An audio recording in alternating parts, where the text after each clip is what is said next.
Tecnologia. Salut à tous, j'espère que vous allez bien. Du coup, ce matin, je suis allé essayer le transporteur sur une petite route de montagne. Maintenant, c'est vraiment un régal à rouler. Il est puissant, tout va bien, il n'y a plus de bruit ni rien. La mécanique, pour moi, c'est bon. Il y avait une petite bricole, là, c'est pour ça que je l'ai remonté sur le pont. Je l'ai faite, là, j'attends que ça sèche. Après, il sera fini mécaniquement. Du moins pour le moment. Mais le sujet de la vidéo, c'est le boxer qui est en bas. On va descendre. Et je vais vous montrer ça d'un peu plus près.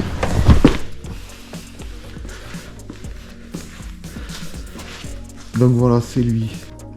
C'est le fourgon d'une cliente qui a voulu un fourgon aménagé, qui en a visité plusieurs d'étouffés, etc. sur le bon coin et qui avait rien trouvé à son goût.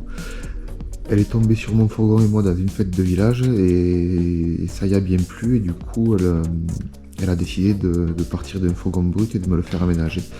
Donc du coup on va faire un projet, ça va pas être le même que le mien, ça va pas être une réplique du mien, ça va être un fourgon pour elle, conçu pour elle sur mesure, avec ses besoins, ses goûts, etc. Mais à ma façon.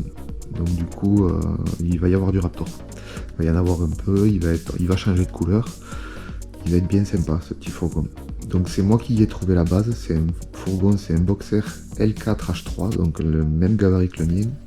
Sauf que celui-là est plus récent, il est de 2016 et il a un moteur 3 litres HDI 180 chevaux, donc FAP.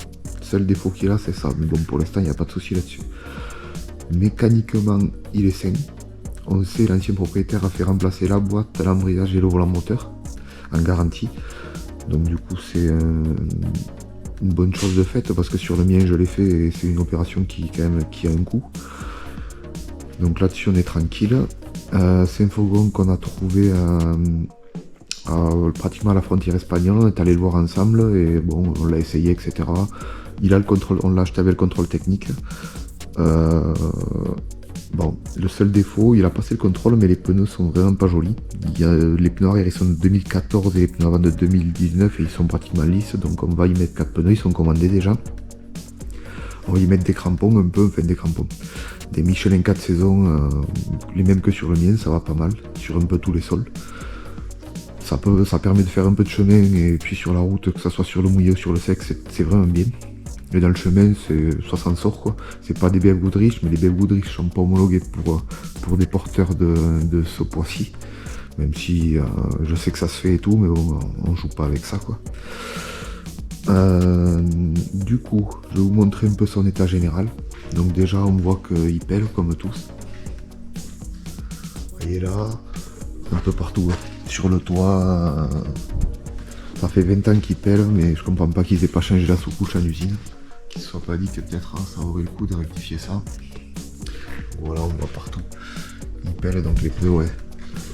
C'est des Michelin, mais ils sont de... Ouais, ceux-là sont vieux, mais alors les arrières, je sais pas si on va le voir à la vidéo, mais... Ils sont tout craqués. Voilà. Après, bon, il a des coups en carrosserie, il a ça. Là, ce morceau là au milieu, il a dû être repeint parce qu'il brille bien plus que le reste. Le bas a dû être repeint. Les baguettes, bon, elles n'ont pas toutes le même âge. Il y en a des gris clairs, des gris foncés. Donc ça, pareil, on va le repeindre au Raptor. On va les démonter, les nettoyer, les repeindre au Raptor. Les roues sont pas jolies non plus. Ça, c'est pareil, c'est prévu. On va les repeindre au Raptor noir, je pense. Avant de monter pareil, celle de derrière, c'est pareil.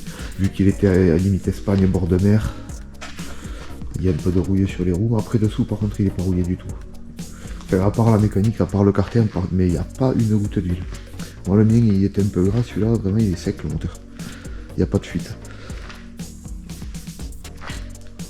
Donc voilà, en état général, mais il est correct pour un L4H3, faut savoir que c'est des porteurs qui sont grands et ils sont tout le temps défoncés.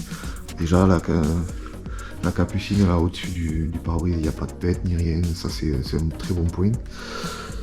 L'ancien propriétaire avait fait régler la porte latérale, elle ferme bien, elle cadre à peu près comme il faut. Bon, ça c'est un bon point, quand ça fonctionne bien c'est bien ça, parce que souvent elles sont usées et elles déconnent. Il y a un peu de rouille ici.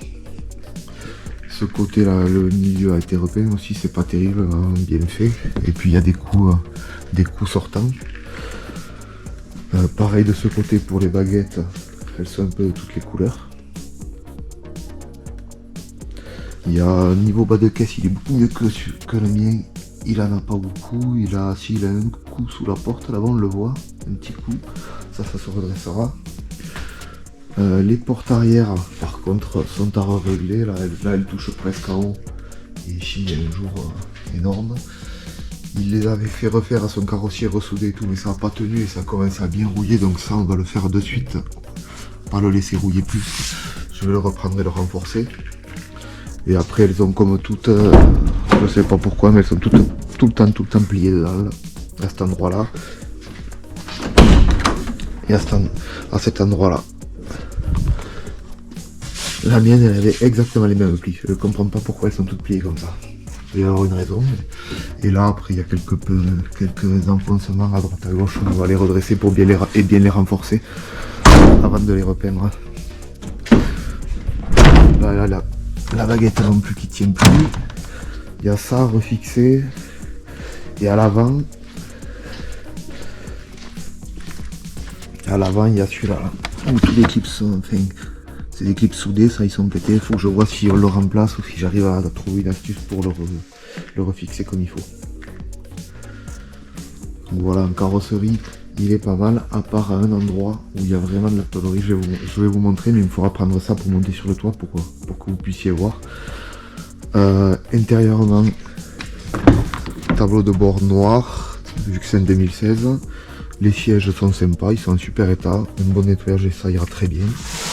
Il a l'écran mais pas le Bluetooth ni la caméra de recul, donc on va devoir le changer et installer une caméra de recul. Parce que avec un fourgon de ce gabarit, c'est quand même compliqué de savoir en reculant où est-ce qu'on est. Je vais vous montrer de l'autre côté, l'intérieur.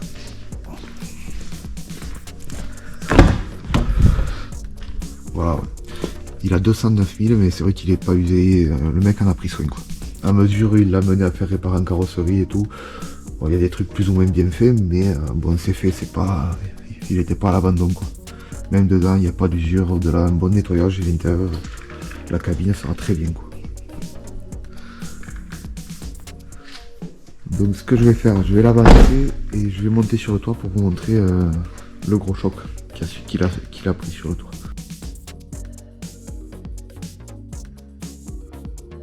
Ouais, ça aurait pu passer, mais c'est pas passé. Donc là, il est vraiment bien enfoncé. Là, normalement, il y a une arête qui doit faire à peu près 1 cm là. Et elle est toute enfoncée, mais là, elle est très basse même. Tout le long. Il y a des creux qui retiennent l'eau, beaucoup. Là. Hier, il y avait de la neige. Il y en a là encore.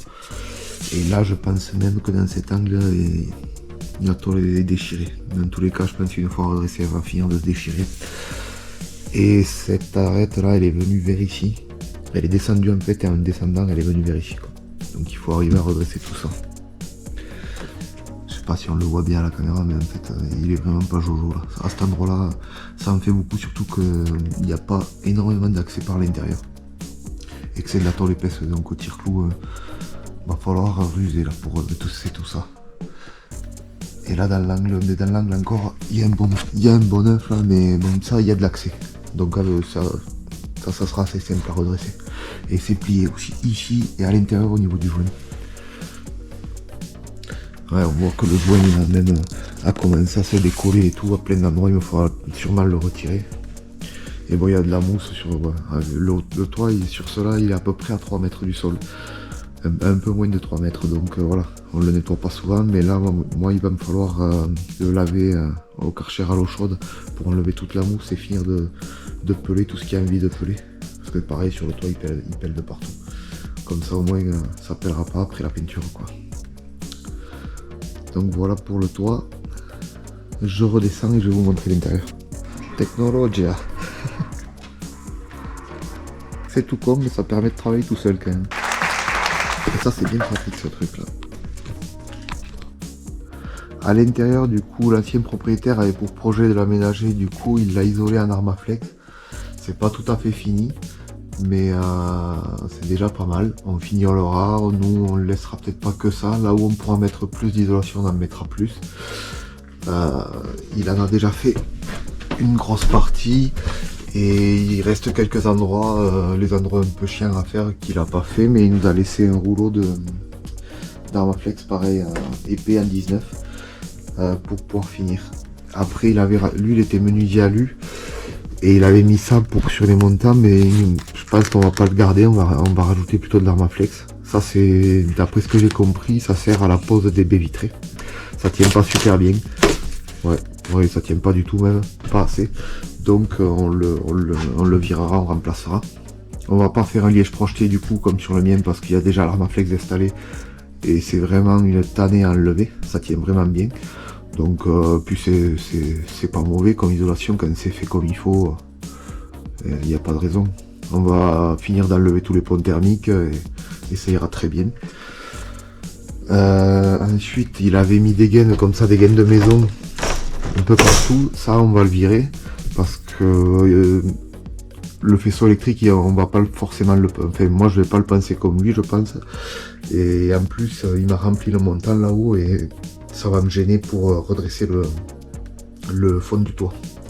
Du coup ça on va dégager tout ça et je repartirai de zéro pour tout ce qui est faisceau électrique.